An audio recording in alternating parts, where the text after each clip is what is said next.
that everybody's managed to join us today for this look at managing risk as an employer, key employment law rights. I'm Jo Broadbent. I'm a counsel knowledge lawyer at the law firm Hogan Lovells, and I'm joined by my colleague Ellie Doubleday. And the point of today's session is to look at the areas where, in our experience, smaller organisations, particularly charities or social enterprises, sometimes find it difficult to manage risk in the context of an employment relationship. And there are really four aspects to this. I think the first is understanding the nature of somebody's relationship with an organisation and what that means in practice for the rights that they will have. Now, if you recognise up front that somebody's an employee, it's probably not too difficult to establish what rights they've got. It might be more difficult to comply with them, but you broadly know what rights they're going to have. But it's obviously quite common also to label somebody a contractor or a freelancer, and not necessarily to understand what that means in practice, or the fact that the label you apply to somebody's relationship with you isn't necessarily determinative of the rights that that individual will have. And we'll come and look at what some of the problems might be surrounding that in a minute.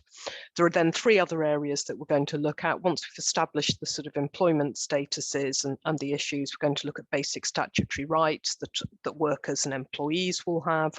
We'll go on to look at some of the protection that employees, although not workers, enjoy against being unfairly dismissed.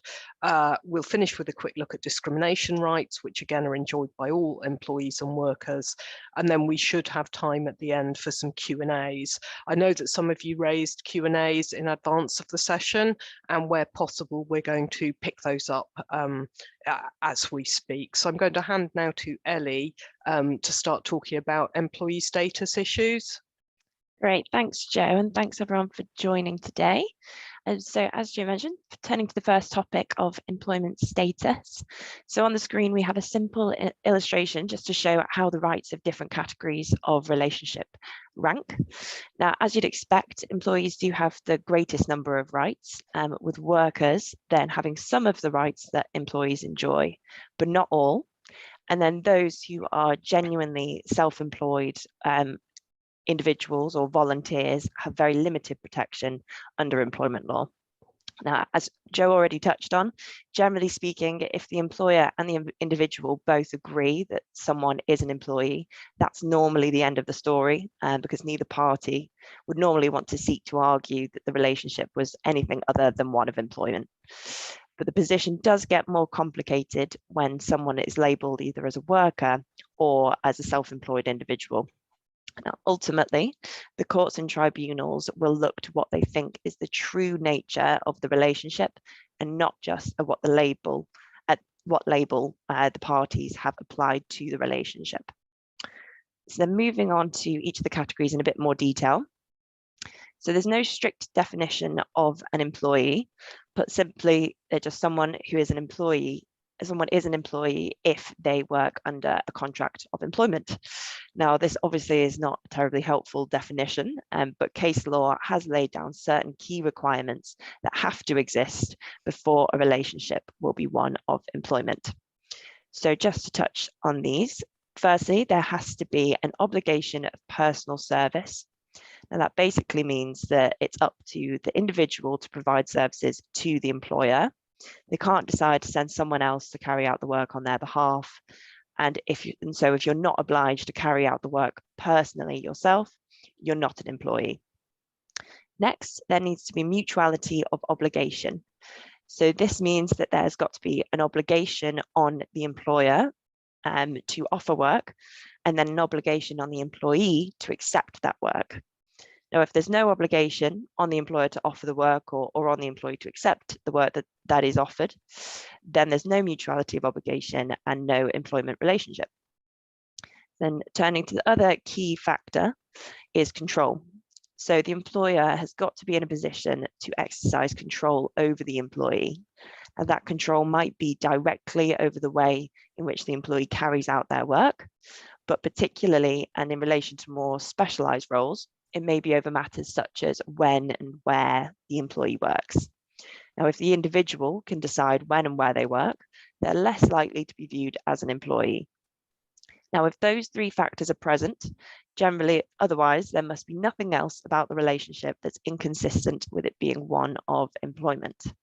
Now, that would include matters such as pay and financial risk. So the way in which the individual is paid might be a factor that's inconsistent with the existence of an employment relationship. For example, if they're paid a specific price for a job instead of an hourly or daily rate or an annual salary, then that would be more indicative of a self-employed relationship. Now, an employment relationship doesn't have to be permanent. You could engage someone as a fixed term employee, and that might be appropriate where you only have the funding, for example, for a finite period of time. And Ellie, could I just interrupt you there? I know that one of the questions we had before the webinar was asking what a fixed term contract is, and I wonder if you could just explain that in a little bit more detail. Yeah, absolutely. So a fixed term contract is a contract of employment whereby the employee's employment will only last for a specific period of time. So for example, 6 months or 1 year, and then their employment will terminate unless agreed otherwise. Now, it's important to remember that a fixed term employee does still have employment rights, including the right not to be unfairly dismissed. So if someone is engaged on a series of fixed term contracts kind of back to back, then you'll still need to follow a fair procedure when the final contract comes to an end. And when you're dealing with lengthy arrangements, so for example, 4 years plus in particular, you may find that a fixed term contract is automatically converted into a permanent contract under the fixed term employee regulations.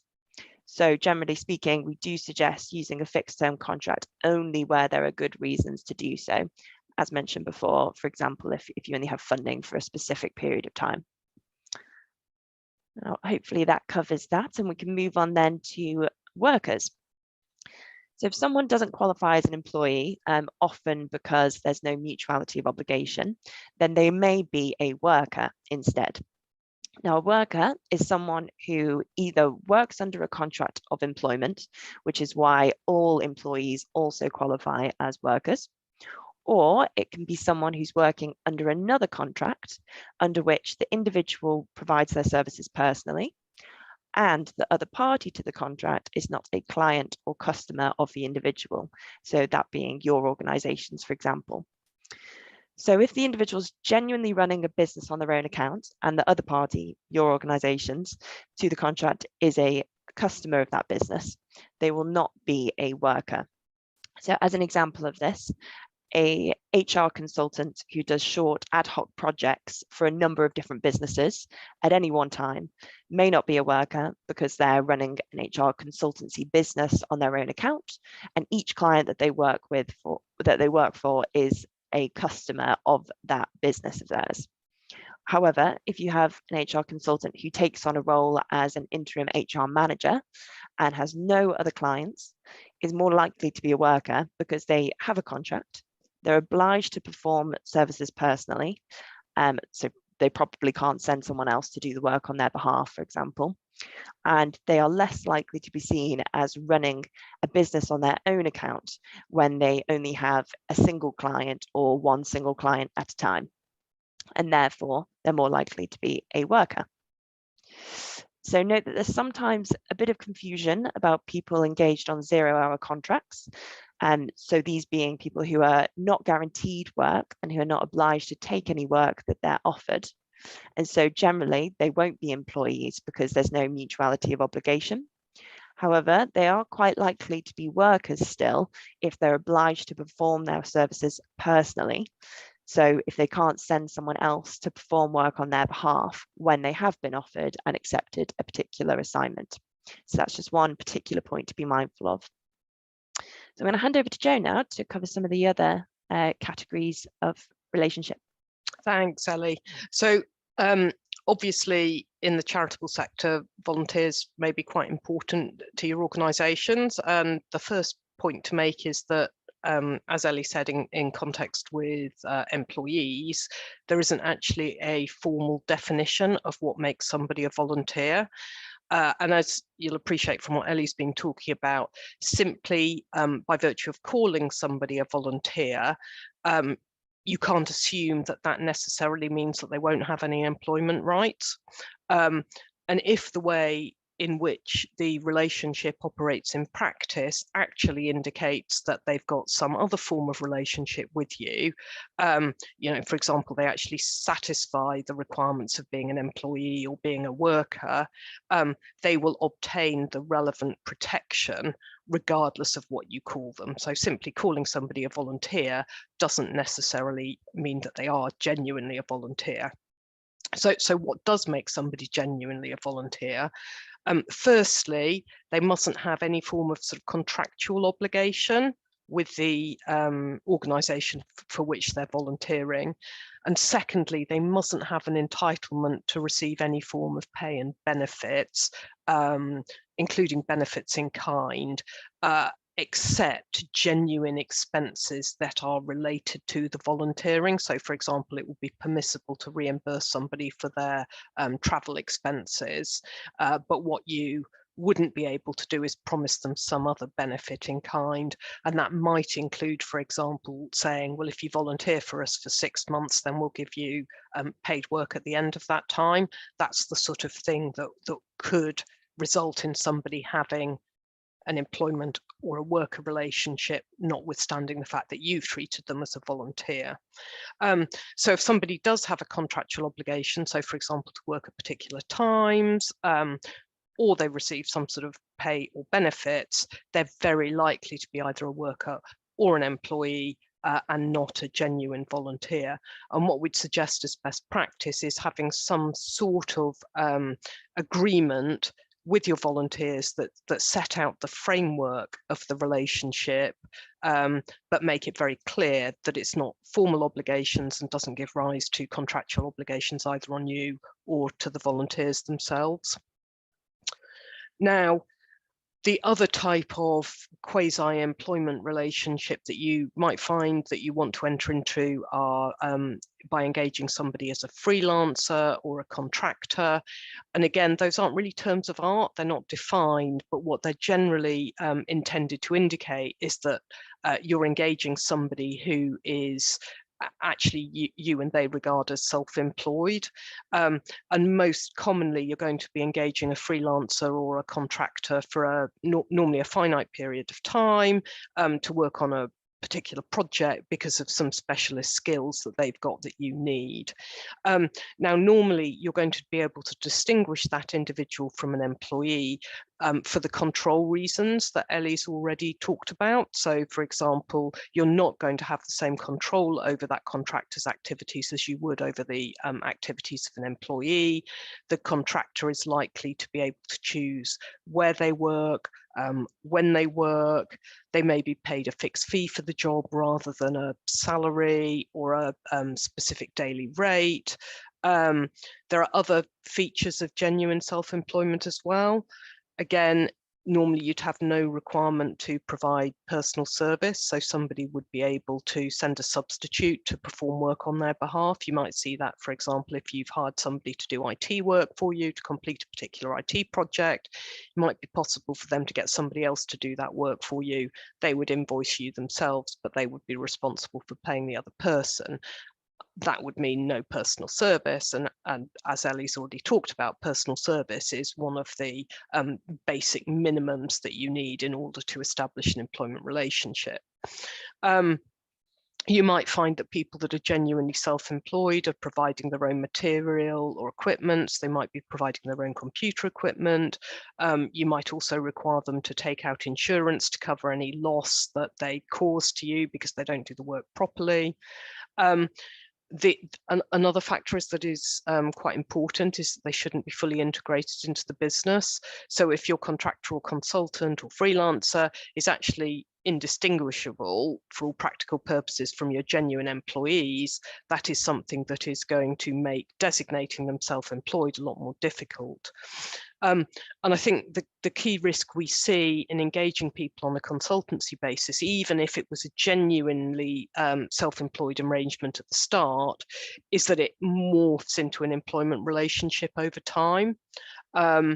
And I think that's a particular concern where somebody's been engaged on an open-ended contract to perform ongoing work. They're integrated into the organisation, and in that case, they're much more likely to be viewed as an employee.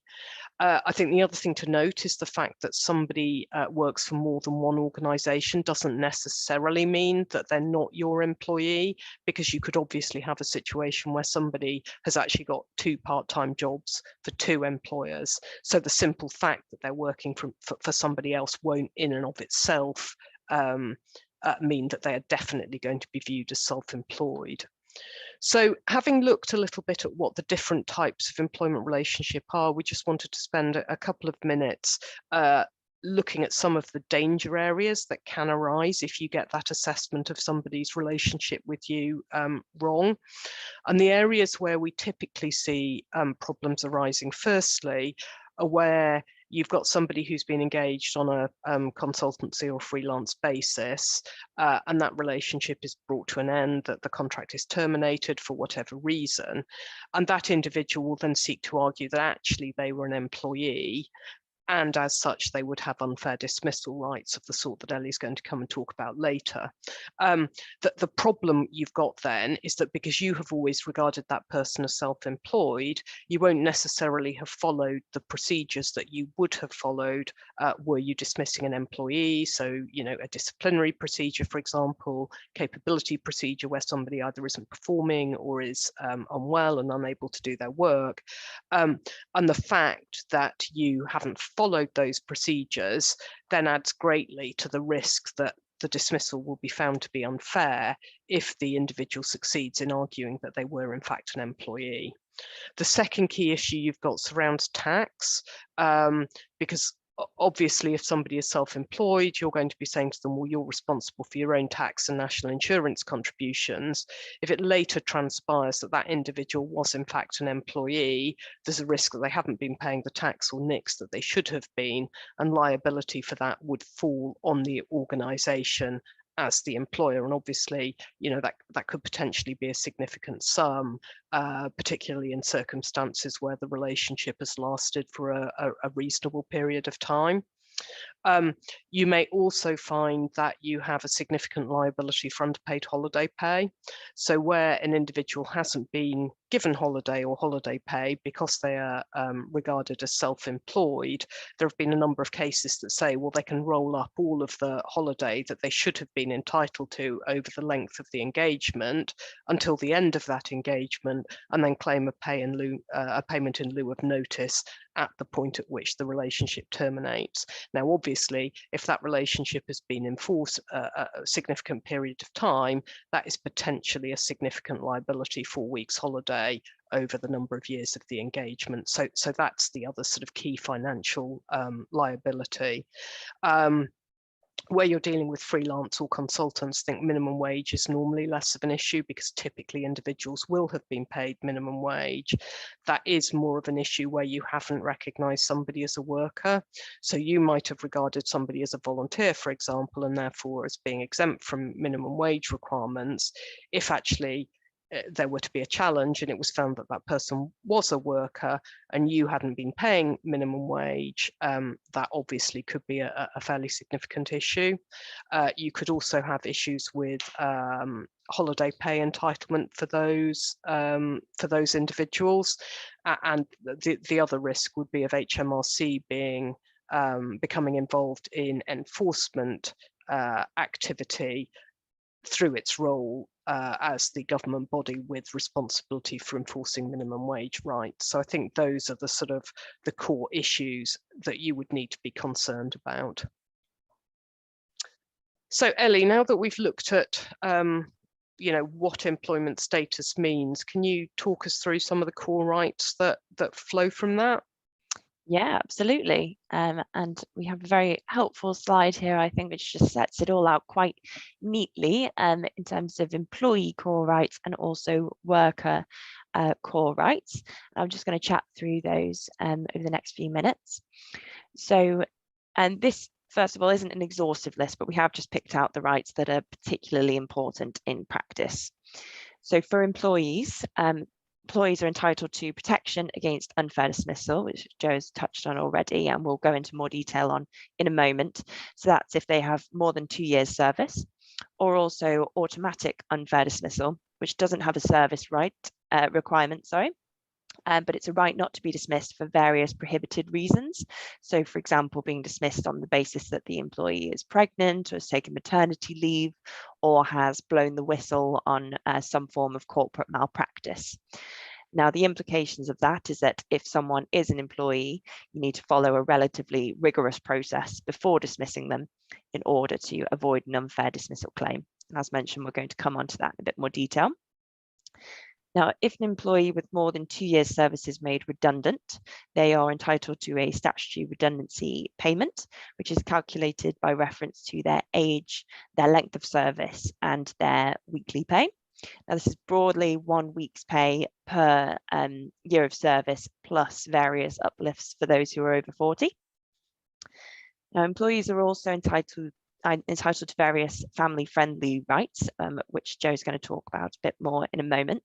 So that's such as the right to maternity leave, paternity leave, other forms of leave, but also the entitlement to make a request for flexible working once the individual has at least 26 weeks service. Employees are also entitled to a minimum statutory notice of dismissal, which is broadly 1 week per year of service, up to a maximum of 12 weeks. And then finally, if an employee is engaged on a fixed term contract, they're entitled not to be treated less favourably than a comparable permanent employee. So then moving on to workers, workers don't have any of the rights that I've just been through. They do, however, have other valuable rights, and those which are listed on the slide. And these are ones which employees also enjoy, because if you recall, I mentioned before, someone who is an employee also satisfies the definition of a worker. So both workers and employees are entitled to the following. So entitled to a written statement of terms setting out the basic conditions that apply to the relationship, such as how someone's paid, what their job is, where they work, when they work, how much holiday and sick pay entitlement that they get. Workers and employees also get the national minimum wage at the appropriate age-based rate. Plus, they have to be auto-enrolled into a pension scheme if various conditions are met. So there are certain age and minimum pay thresholds for that. They're entitled to certain maximum working hours and minimum rest periods and rest breaks, along with statutory holiday entitlement of 28 days per year, and that's normally prorated for part-time workers. They're entitled to protection against discrimination because of a protected characteristic, and Joe's going to come on to this towards the end of the session today. So protected characteristics being sex, race, disability, age, sexual orientation, religion and belief, pregnancy and maternity, and gender reassignment as well. Or also, if someone is a part-time worker, they have the right not to be treated less favourably than a comparable full-time worker. So moving on to the next one, workers and employees are protected against being subjected to a detriment because a worker has blown the whistle on corporate malpractice. And then finally, there's a right not to have an unauthorised deduction made from their wages. So generally speaking, you can only make a deduction from someone's pay where you're legally required to do so, for example, for tax reasons, or you have a contractual right to do so, or the worker has agreed to it in writing. So these are all complete minimum statutory rights, but employers can and frequently do improve upon these minimum rights in contracts of employment or less likely worker agreements. And so there is flexibility there provided these minimum statutory rights are met. So I'm now going to flick through some of these in just a bit more detail, starting with notice periods, which is just for employees. And as you can see on the screen, we have the minimum statutory notice periods set out. So from an employee, they must give 1 week notice after 1 month of service or more. And for employers must generally give 1 week of notice per complete year of service, up to a maximum of 12 weeks. But as mentioned, employers can, of course, increase on these notice periods in the employment contract, should you wish to do so. Again, can I interrupt there, because I think Sure. this is probably a relevant place to bring up one of the questions we had pre-webinar, and this surrounds probationary periods. Could you just run us through what the significance of a probationary period might be, and what the implications are for employment rights? Yeah, of course. No, absolutely. So probation periods are usually periods which take place at the start of an employee's employment and will last for a short period of time. So 3 months is pretty typical, I'd say. Now, as the employee will only have accrued a short period of service during this time, they won't have any right to protection from unfair dismissal, unless it's an automatic unfair dismissal. But just talking about ordinary, they won't have accrued this right yet. And so it's much simpler to terminate the employment of an employee who's still on their probation period, for example, if they haven't met the standard required.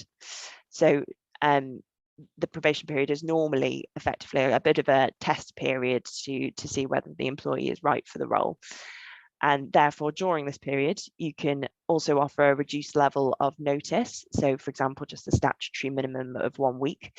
And then it's quite typical to increase the notice period once the employee passes their probation in line with other employees. So, up to the statutory minimum of 1 week per year service, or up to just 3 months notice, however you prefer to do things with other employees. And employers also have the flexibility to offer generally other reduced levels of benefits during the probation period. So you might offer just statutory sick pay rather than any kind of enhanced sick pay, or you might only offer the statutory minimum holiday entitlement as it accrues. And for example, it's quite common you wouldn't pay employees on probation any form of bonus, for example, until they pass the probation. So in summary, whilst employees still have certain minimum legal rights during their probation period, such as 1 week notice, employers generally otherwise have a lot of flexibility to offer a reduced level of rights and benefits until the employee passes. Now, one point to flag is that employees on probation do still have protection from discrimination. However, it's not considered discriminatory to offer different terms of employment to employees on probation compared with employees who have passed probation, provided that all employees on probation are treated equally. And of course, all employees who pass are also treated equally. Brilliant, thank you. That was very comprehensive. No, of course. So moving on to working time rights, which is both workers and employees. So the working time regulations of 1998 place certain restrictions on hours of work and impose compulsory rest periods and minimum paid holiday entitlements as well. So on hours of work, firstly, working hours must not exceed a maximum of 48 hours on an average per week, and that's calculated over a 17-week reference period. Now, it is possible to have employees opt out of this maximum working hour limit, but this must be in writing and so is usually recorded in employment contracts. And employees are also entitled to withdraw their opt-out on notice and mustn't be penalised for doing so. Employers also must keep a record to show that the working time limits, including any rest breaks, are being complied with and retain those records for 2 years.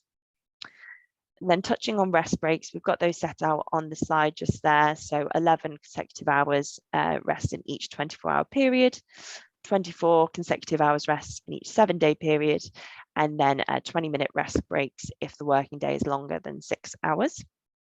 And then moving on to holidays, so we've touched on this a few times, but workers are entitled to a minimum of 5.6 weeks paid holiday per year.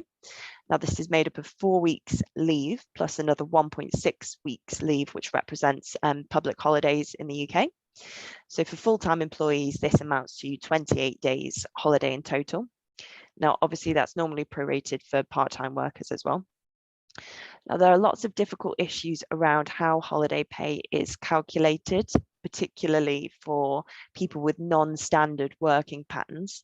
Now, this is outside of the scope of the talk today. I'm happy to take questions at the end on this, but it's just something to remain alive to. Then on to pay, we've got those the national minimum wage rates from April 2022 set out on the slide just there. And as you can see, it varies depending on age. And the other point to note on this is that employers must keep records to show that national minimum wage is being paid. So I'm going to hand over to Joe, to chat about sick pay. Yes, the statutory sick pay scheme, I should say, is relatively complicated, and it's outside the scope of the talk to go into it in a great level of detail.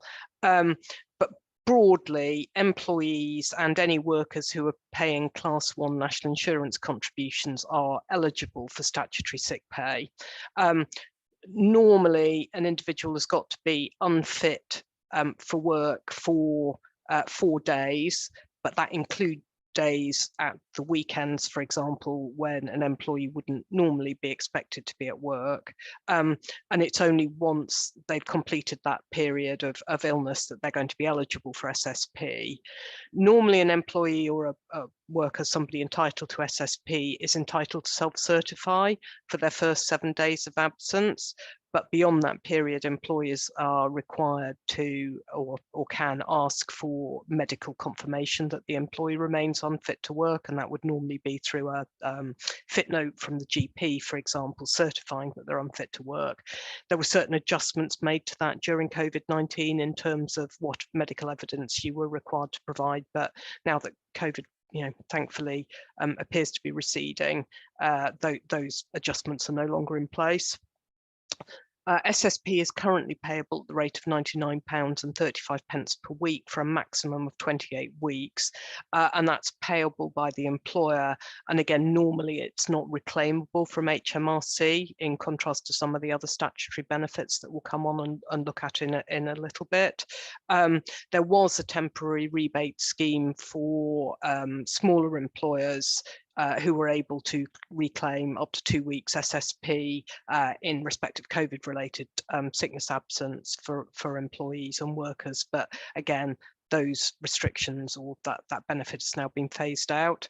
And as Ellie said, in practice, it's relatively common for employers to choose to offer enhanced sick pay on top of the statutory minimum floor, but there's obviously no obligation on employers actually to do so.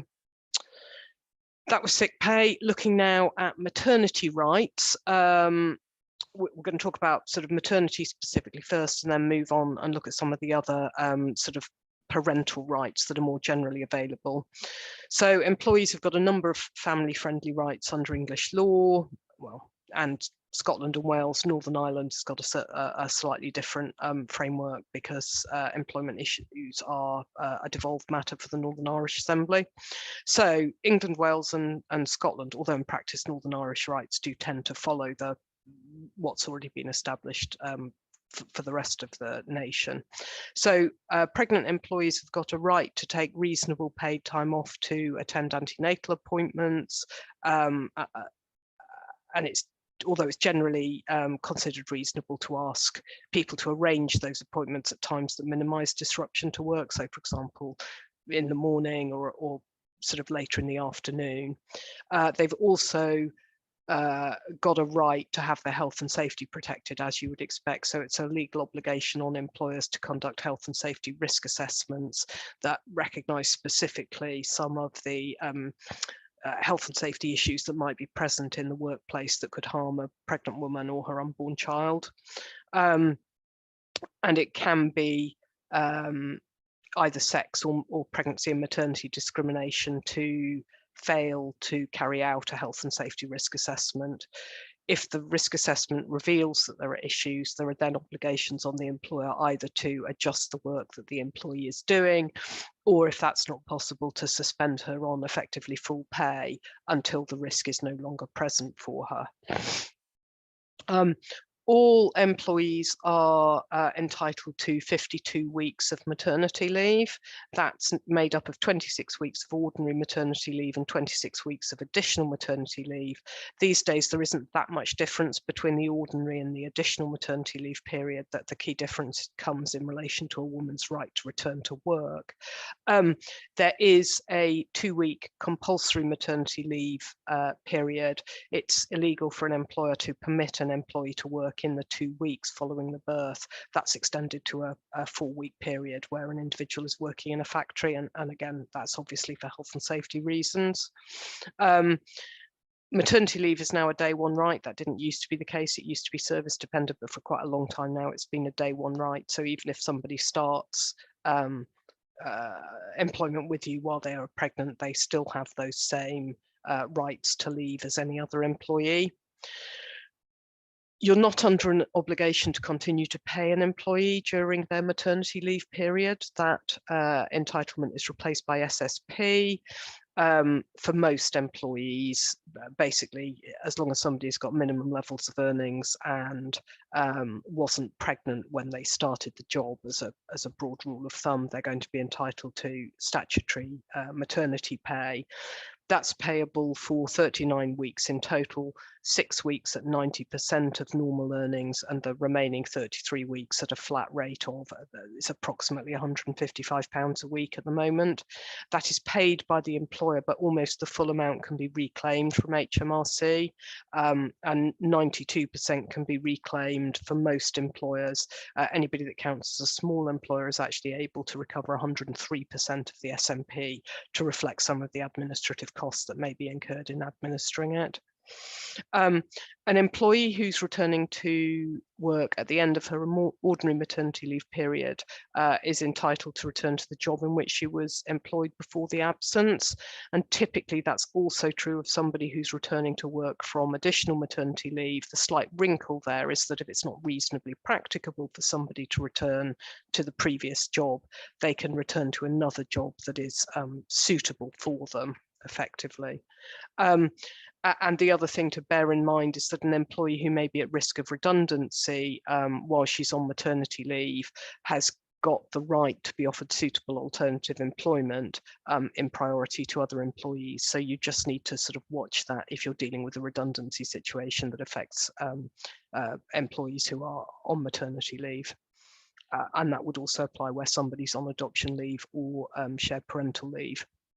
So turning now to other family-friendly rights, and these typically extend to the child's father, the mother's spouse or partner, including same-sex partners, and to the adoptive parent who isn't taking adoption leave. Adoption rights. Adoption leave is available to one parent where a couple is adopting jointly, and it's up to the parents to choose which parent wants to take the adoption leave. That parent is broadly entitled to adoption leave rights that reflect maternity leave rights. So, you know, up to 52 weeks adoption leave, adoption pay, protection on redundancy broadly mirrors the position of a woman on maternity leave.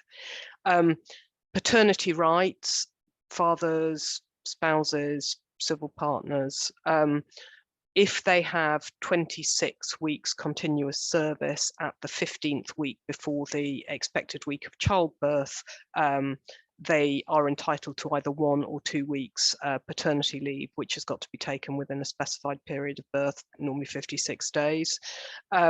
It's up to the individual whether they want to take 1 week or 2 weeks, but the leave has got to be taken consecutively. So you wouldn't, for example, be able to have a week immediately after the baby was born and another week off, say 4 weeks later.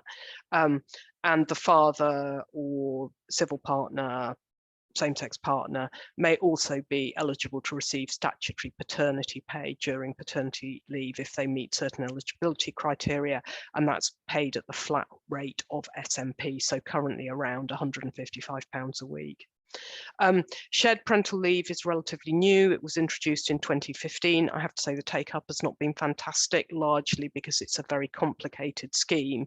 We're not going to go into the minutiae of it today, you'll be pleased to hear, but broadly the way the scheme works allows somebody on mother on maternity leave or a parent on adopted leave, to convert a period of that leave into shared parental leave, which then would allow either them or more normally their partner to take a period of leave and potentially paid leave to care for the child. So effectively it allows you to, instead of mum, for example, having to take 52 weeks leave, what she could do is say, well, I'm going to take 26 weeks maternity leave.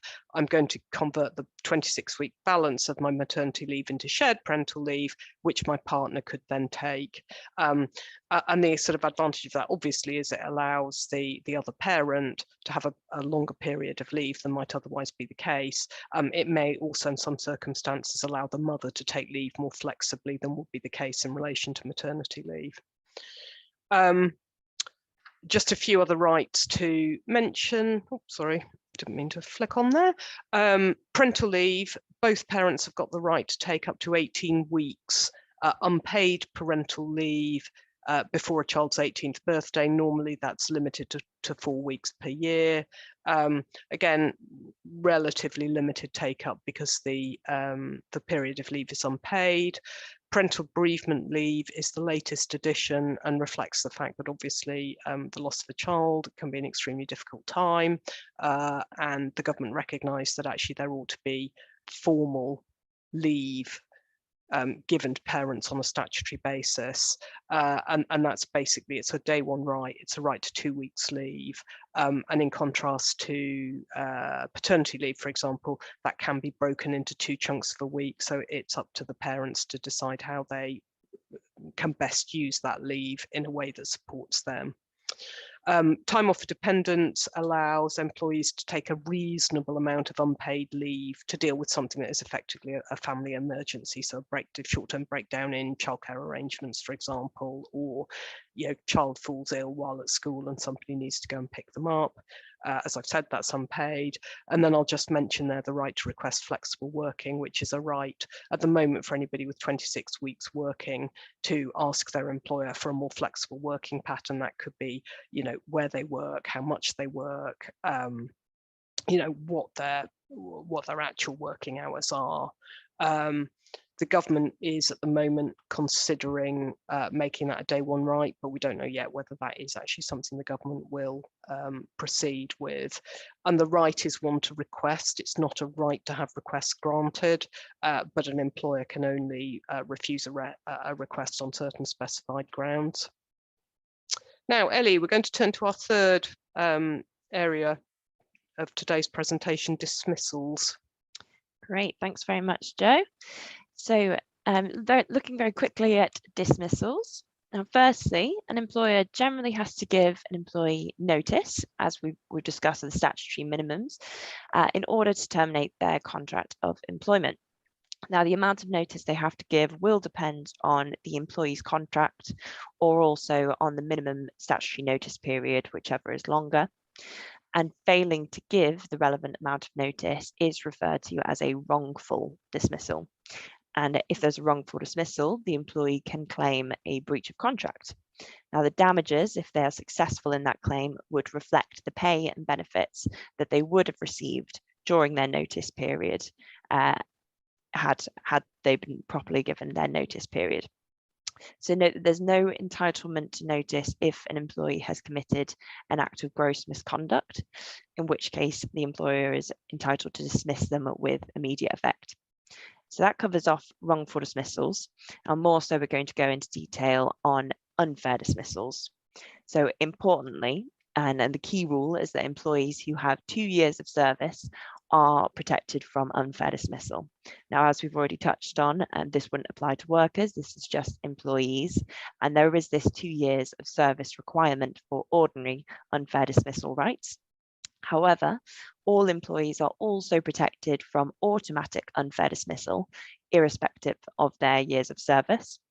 Now, there will be an automatic unfair dismissal if the reason for the dismissal is connected to various factors. So, for example, the employee's pregnancy, health and safety complaint raised by the employee, for example, or the employee whistleblowing, amongst many other things. So this is one to just bear in mind, that the service requirement of 2 years wouldn't apply in these scenarios. Now, otherwise, we're just going to focus on unfair dismissal for now. So if an employee is dismissing an employee with more than 2 years service, they will be liable for unfair dismissal unless the employer can show that they had a potentially fair reason to dismiss the employee. Now, there are 5 potentially fair reasons for dismissal under statute. They're just listed on the slide there. So for misconduct reasons, for capability reasons, a redundancy situation, illegality, which is, for example, if their continued employment would be illegal or unlawful in some way, for example, if the employee no longer has the right to work in the UK. Or there is also a kind of catch-all reason called some other substantial reason, very catchy title. Now, if an employer can point to a potentially fair reason from this list, the tribunal will then decide whether the employer acted reasonably in treating this as a sufficient reason to dismiss the employee. Now, what's reasonable in a particular case will depend on the employer's size and administrative resources.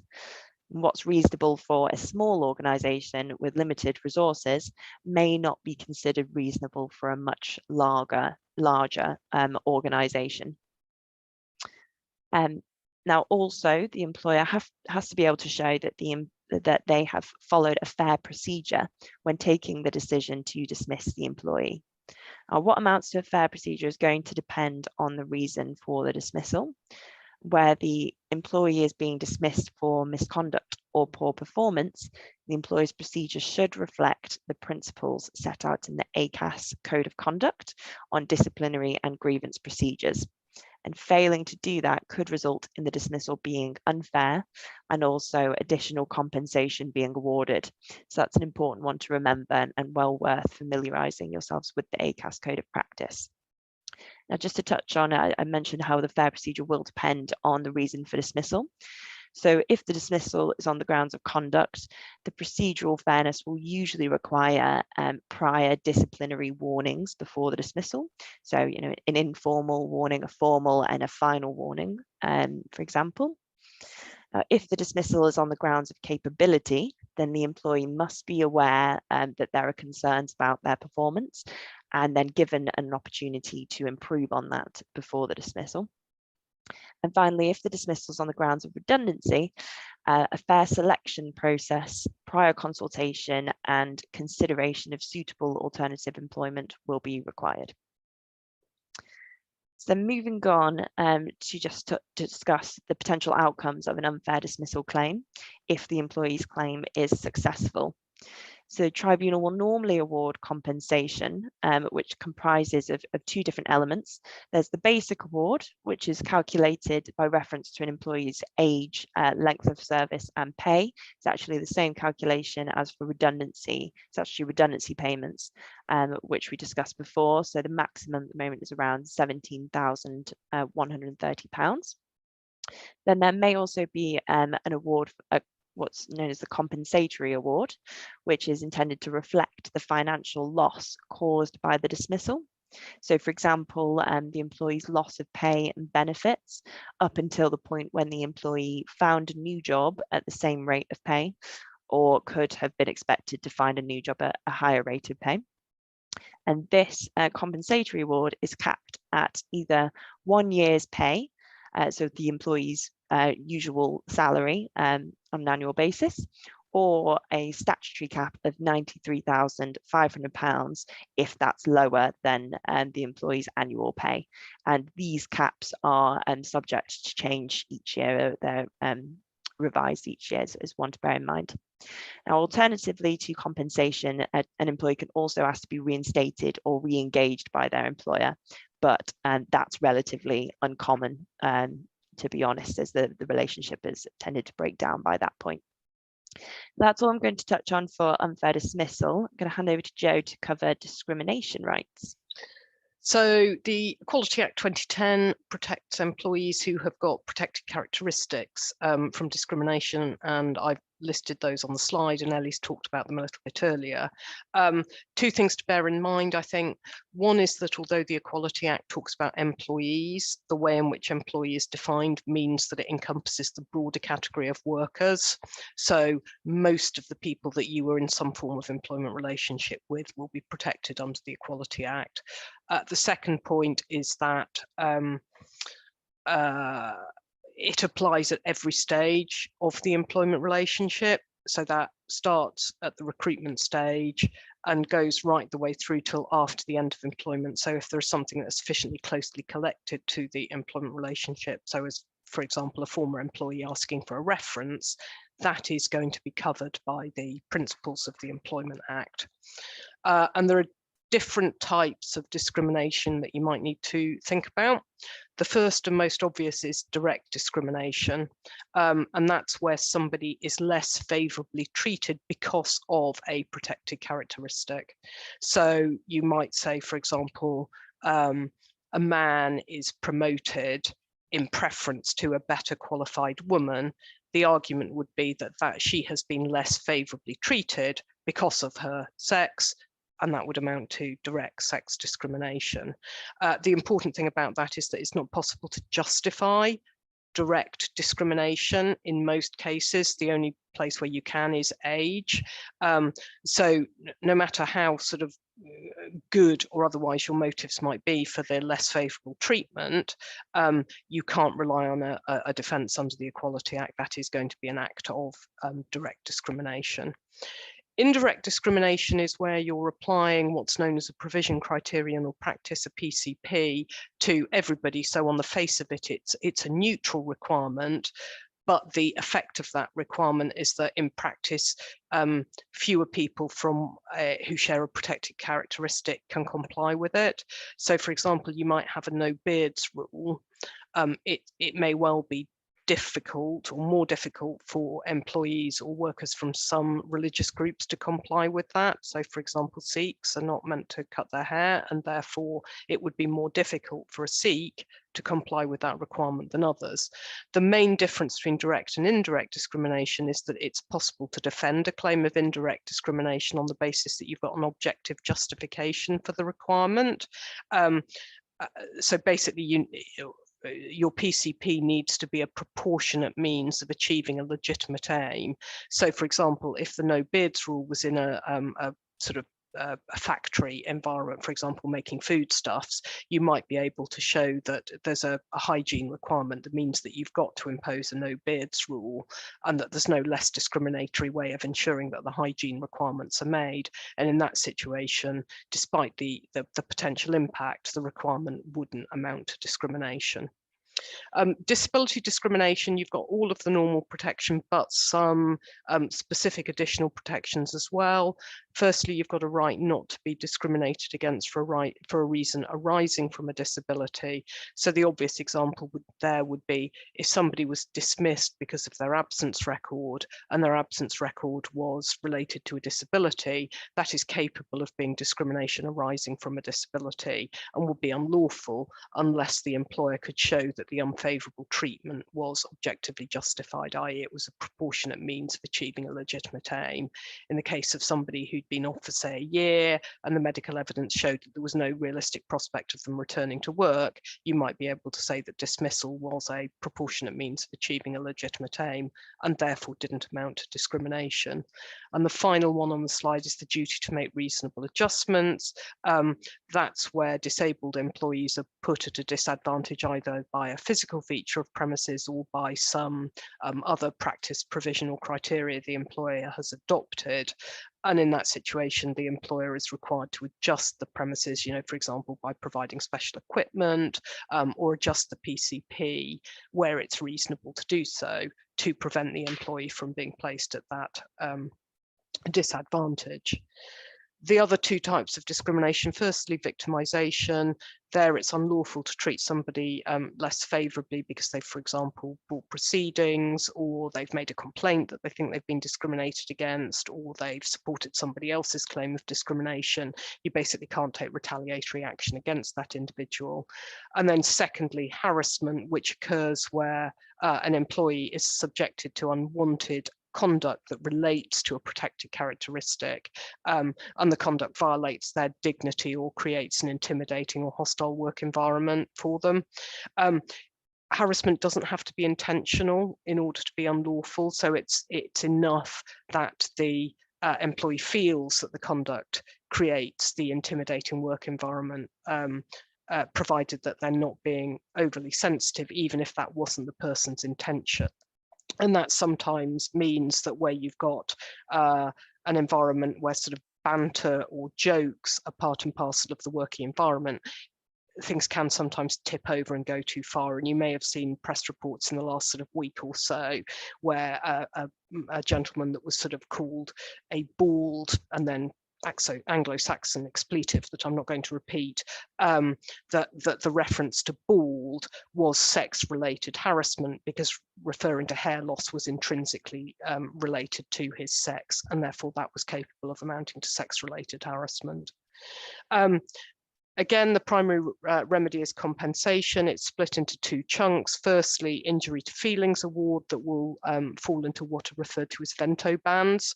So depending on how serious the conduct is and how long it's lasted, it will fall into the lower, middle or top vento band. And the top of the top vento band is about £50,000. In practice, it's very unusual to see awards at that level. It's much more common for injury to feelings awards to be in the lower or sort of bottom of the middle band. And you can then get compensation for any loss suffered as a result of discrimination. So, for example, if a man was promoted in preference to a woman and it was found that that promotion was an act of sex discrimination against her, she'd be able to claim the difference between her pay and the enhanced rate of pay for a period until the employer felt it was reasonable to expect that she would have been able to secure a promotion. Particularly where you're dealing with highly paid people, that can amount to a large amount of money. There was again a recent claim involving a banker where she was awarded £2 million, which reflected her sort of loss of earnings over the period of time. Tribunals can make recommendations where they say to the employer, you need to do, these steps in order to obviate some of the effects of discrimination. That might be requiring them to train staff, managers, that sort of thing. Relatively uncommon and not typically the central feature of awards.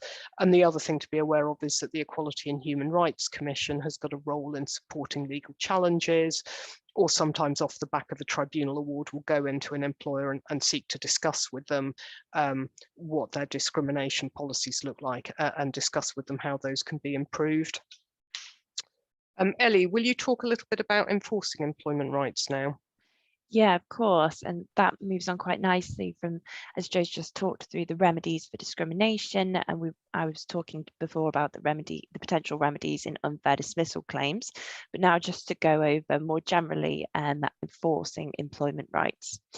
So most employment rights are enforced on an individual basis, i.e., an individual worker or an employee has to bring a claim in the employment tribunal to enforce their rights.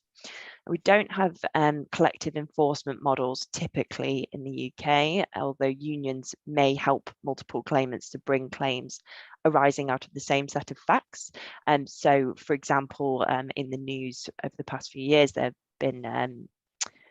there's been coverage over the Uber drivers' claims, where there were high numbers of claims from Uber drivers that they were in fact workers, some of which those claims were backed by unions. Now, before someone can bring a claim, they have to register a complaint with ACAS to see if the complaint can be resolved through conciliation as opposed to the full tribunal process. Now, this isn't a high hurdle to overcome, and there isn't actually any compulsion on either the individual or the employer to engage in conciliation if they do not choose to do so. But it is a step that is mandatory before a claim can be brought in the tribunal. So once conciliation is complete, the individual lodges their claim with the employment tribunal, and there is no longer a cost to doing that. So you don't have to pay any kind of fee to bring a claim. So again, this isn't a particular barrier to bringing a claim. And then depending on the type of claim, the normal remedy is financial compensation, as we've discussed for both unfair dismissal and discrimination. However, this is often capped. Now, there isn't a cap, as you mentioned, on compensation for discrimination, but also for whistleblowing claims. Ellie, I think that's a convenient point just to ask another question that came up before the webinar, and that's whether or not there's any financial support for small charities that might be facing a tribunal claim.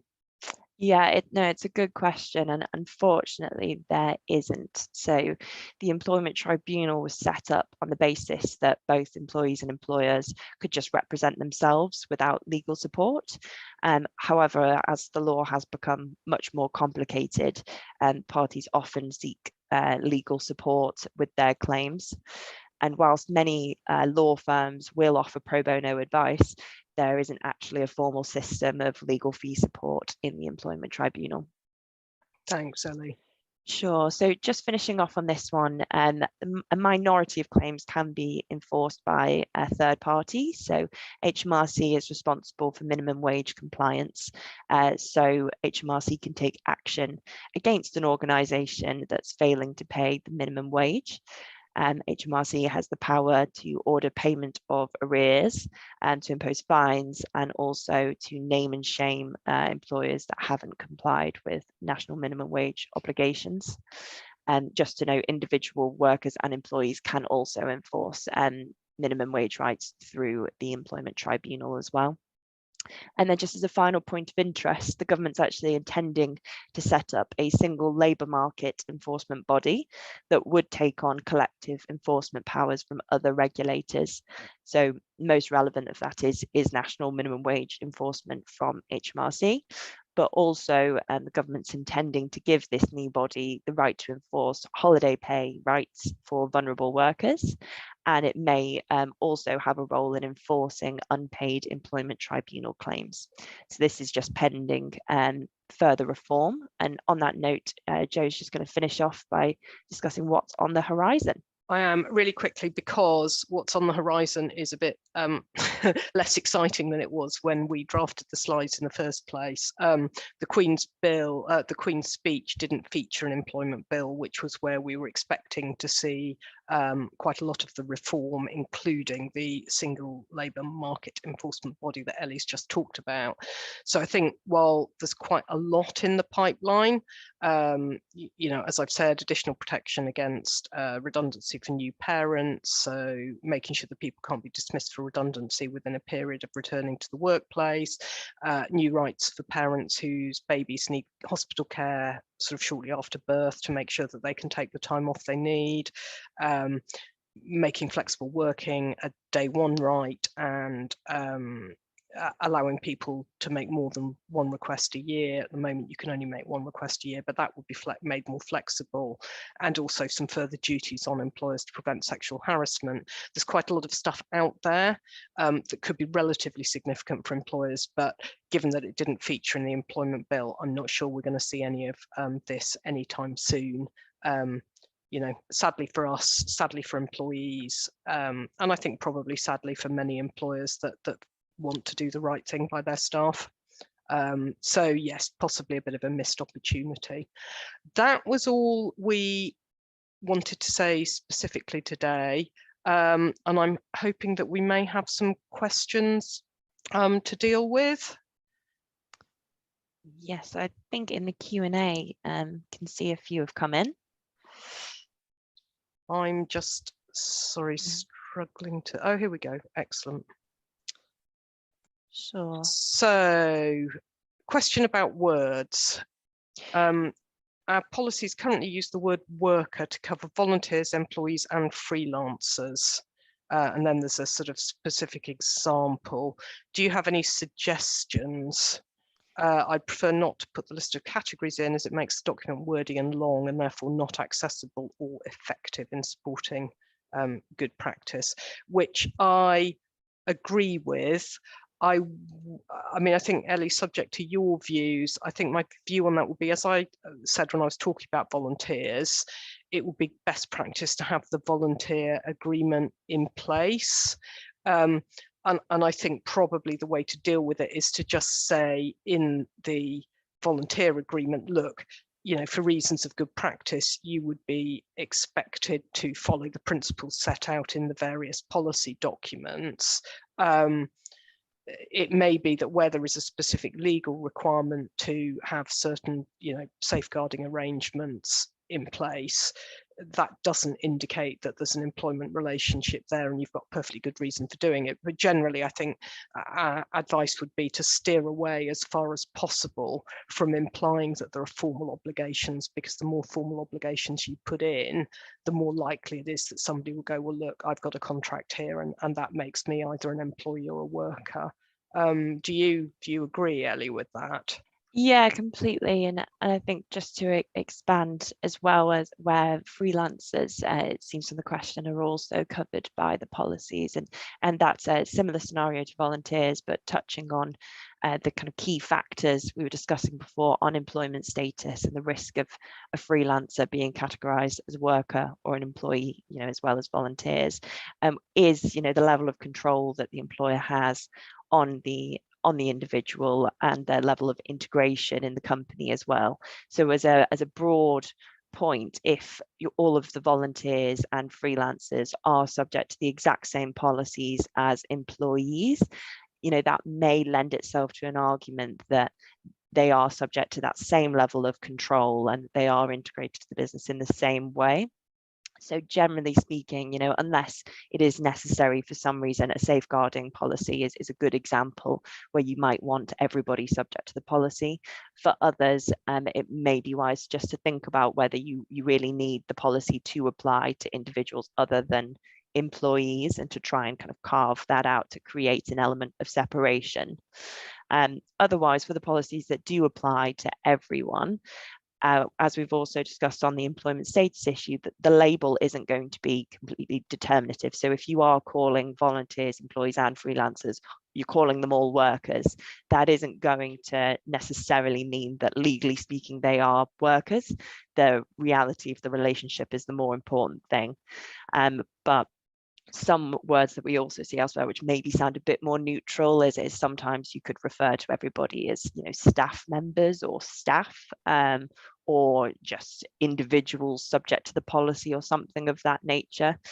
Joe, I don't know if you've come across any other ways of describing it. Sometimes people have kind of specific employment, specific employer title names.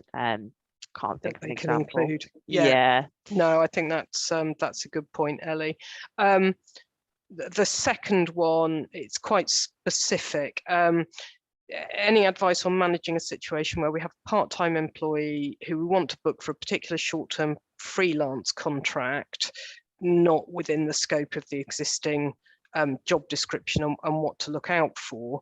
I think there we can't really give advice today about specific situations. The sorts of things I would be thinking about is, well, is this genuinely something in addition to the part-time arrangement? Could she genuinely be regarded as a freelancer for that, i.e. so she's self-employed and responsible for her own tax? Or is it more a question where you are temporarily adjusting her contract so she is maybe doing a bit more work and being paid a bit more for it for a finite period of time? I think that the key message is, you need to make sure you get the tax treatment of whatever she's going to be, whatever additional money she's going to be paid right. That's probably your key risk. The other thing I would say is make it very clear, if this is just intended for a finite period, make it clear that it is for that period, make it very clear what's going to happen at the end of that period. And I think then that just reduces the scope for there to be a misunderstanding or a falling out at the end of the arrangement where somebody says, well, I had a contractual entitlement to do X, Y, and Z on an ongoing basis. So I think the clearer and more upfront you are at the beginning, it just reduces the risk of something going a bit wrong and ending up with a claim at the end. Yeah, completely agree. So those would be my two questions on that. And I think that was probably all that that had come in. I think so. Yeah, I think that's everything that I saw as well, and I didn't see there was anything in the chat. So thank you, Joe and Eleanor. Thank you so much for today. And that was really, really brilliant and informative.